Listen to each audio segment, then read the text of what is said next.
Bonjour, voici le numéro de droit commercial que j'ai l'honneur de présenter qui paraîtra en numéro 7.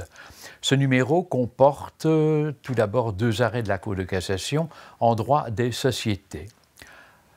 L'un d'eux, qui est du 9 mars 2017, décide que même en l'absence d'acceptation par la société d'une cession de parts, la société ne peut plus réclamer à l'associé cédant les appels de fonds qui sont postérieurs à l'inscription de la cession dans le registre des associés. L'arrêt est annoté par le professeur Roman Haïdoukdou qui met cet arrêt en perspective avec le projet en cours de réforme du droit des sociétés. Ensuite, le lecteur trouvera un arrêt de la Cour de cassation relatif à la désignation d'un curateur ad hoc pour réaliser des actifs apparus postérieurement à la clôture de la faillite. Cet arrêt est également accompagné d'une note d'observation de M. Roman Haïdoukdou.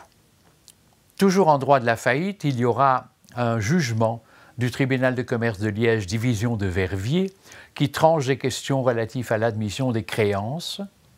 Ce jugement fait l'objet d'une note d'observation de messieurs David Pasteget, qui est substitut du procureur du roi à Liège, et Édouard Franck, qui est avocat au barreau de Liège.